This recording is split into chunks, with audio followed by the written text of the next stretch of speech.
कक्षा 10वीं के सभी विद्यार्थियों, आज मैं आपको विज्ञान का देख लीजिए, विज्ञान का एक ऐसा पेपर बताऊंगा जो कि परीक्षा में नंबरों की बौछार कर देगा। 60 नंबर की लिखा पढ़ी कर देता हूं एक ही पेपर से।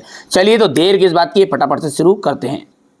जल का पीएच मान होता है तो 7 हो गया। यहां पर देख सकते हैं पत्ती आ जाएगा प्रकाश संश्लेषण के लिए किस भाग के लिए होती है, तो साइटोकाइनिन जो है वो पादप हार्मोन से है, बाकी सब आपके मानव हार्मोन से है। पराग कोश में परागकण पाए जाते हैं और 26 गुणसूत्र पाए जाते हैं मनुष्य की कोशिका में। यदि जोड़े के अनुसार बात करेंगे ना तो 23 जोड़े हो जाएंगे। लेंस की क्षमता का ऐसा ही मात्रक हो गया डायोप्टर। यहां से आपको देखना ये हो गया इतना, ठीक है। इसके बाद में यहाँ पर है, ये बढ़िया से कंप्लीट करना है ना। वे अभिक्रिया है, ये द्विस्थापन है यहाँ से अम्लीय, क्योंकि कम समय, ज़्यादा समय नहीं है आपके पास में बेटा है ना। बढ़िया से तैयारी करो आप। तो ये हो गया इतना यहाँ तक। चलिए आगे बढ़ते हैं। तो यहाँ पर है जोड़ी, नेफ्रॉन का आ जाएगा वृक्क की संरचनात्मक इकाई। हाइड्रा में जो प्रजनन है वो आ जाएगा कलिकायन या मुकुलन। अनुवांशिकी के जनक आ जाएगा ग्रेगर जॉन मेंडल। अपसारी लेंस, ये चौथा जाएगा अपसारी लेंस, इसका आ जाएगा यहाँ पर अवतल लेंस। तारों का टिमटिमाना, ये है आपका वायुमंडलीय अपवर्तन। विद्युत ऊर्जा का मात्रक किलोवाट घंटा। चलिए अब आगे बढ़ते हैं और जोड़ी हमारे इंग्लिश मीडियम वाले बच्चों के लिए देखते हैं। बढ़िया से कंप्लीट करेंगे वो, क्योंकि हम हिंदी मीडियम के साथ इंग्लिश मीडियम को भी अच्छी परसेंटेज बनाने के लिए तैयारी करा रहे हैं ना। वैसे मैं हिंदी मीडियम पढ़ाता हूँ, इसलिए थोड़ा सा इंग्लिश का बताने में समर्थ नहीं हूँ, है ना। आप समझदार है, समझ जाइएगा। लोहे पर जंग लगना इस प्रकार की अभिक्रिया है।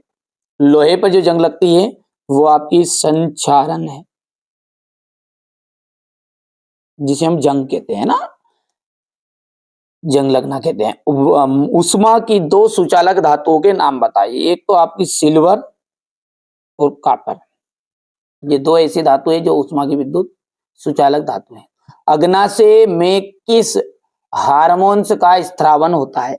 अग्नाशय में होता है इंसुलिन। कौन सा हार्मोन से? इंसुलिन। मनुष्य में शुक्राणु जनन की क्रिया कहाँ होती है? वृषण में।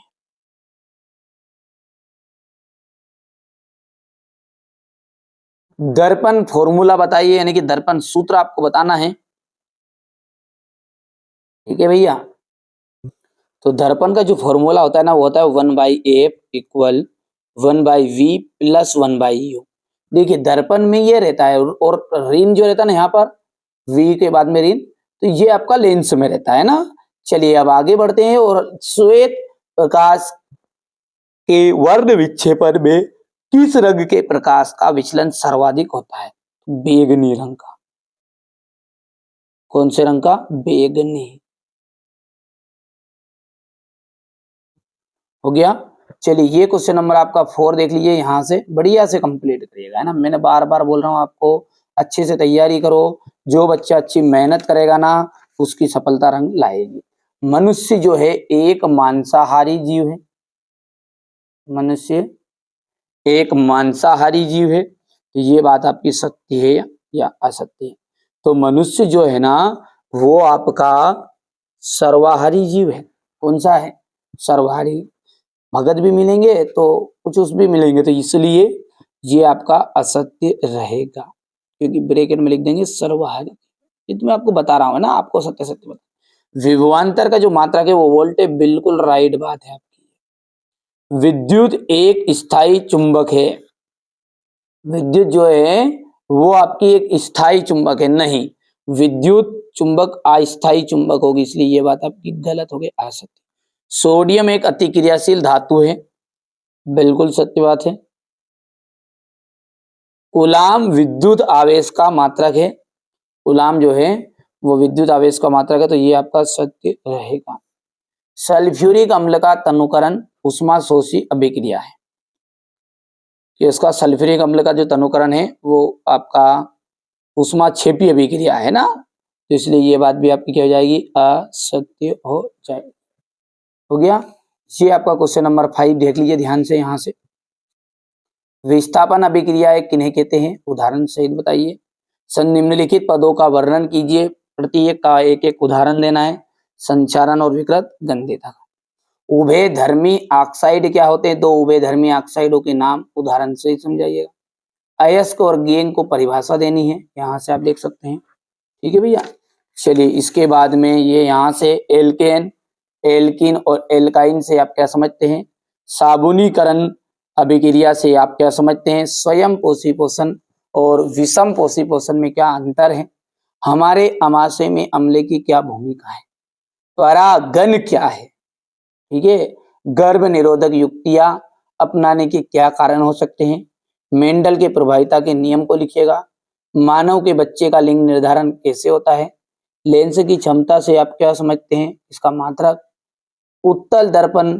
ये सारे क्वेश्चनों का सॉल्यूशन मैं आपको प्रोवाइड कराऊंगा। मुश्किल से 1 या 2 दिन लगेंगे बच्चों को पूरे नोट्स एक साथ, मेरा विचार है पूरे नोट्स आपको एक साथ कवर करा के दूं, अच्छे से आप तैयारी करिएगा बस। ठीक है, यहाँ से देखिए क्वेश्चन नंबर ये 13 है, गोलीय दर्पण के वक्रता केंद्र की परिभाषा। ठीक है, समतल दर्पण के कोई 2 उपयोग आपको बताने हैं।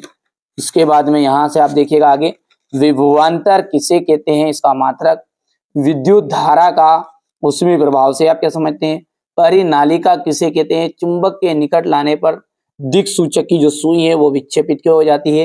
एक बार आप जरूर आपके टीचरों से इसके बारे में आप चर्चा कर दीजिएगा कि ये पेपर में आएंगे या नहीं आएंगे। यदि वो बोल दे कि ये जो भैया बता रहा है ना ये नहीं आएंगे, ठीक है, तो बिल्कुल आप इस वीडियो को कभी भी मत देखिएगा और ना याद करिएगा। आपके टीचर पर मुझसे ज्यादा भरोसा रखिए।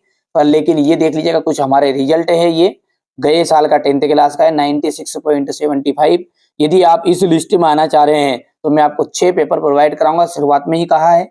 यदि आप इस लिस्ट में आना चाह रहे हैं, चार पेपर में 80 की लिस्ट में जाओगे, 3 पेपर में आप 70 की कैटेगरी में रहोगे, ठीक है, और 5 पेपर अभी 3 पेपर आप करोगे तो 60 रहेगा और 2 पेपर कर लोगे तो 60 से 55 से 60 के बीच में रहेंगे। अब आपको जैसा लगता है वैसे आप पेपर कर सकते हैं। ठीक है, तो ये एक चीज मैं आपको बता दूं, भुला दो डर कुछ अलग कर, एक श्लोक याद रखिएगा। यहाँ पर एक मोटिवेट के लिए बता रहा हूँ लाइन कि भुला दे डर कुछ अलग कर। इन्हें कुछ अलग करने के लिए आपको सबसे पहले क्या भुलाना पड़ेगा, डर भुलाना पड़ेगा, है ना। तो ये देखिए, तंत्रिका कोशिका न्यूरॉन का नामांकित चित्र बताना है, मनुष्य के मस्तिष्क का नामांकित चित्र है, निकट दृष्टि दोष को दूर करने तथा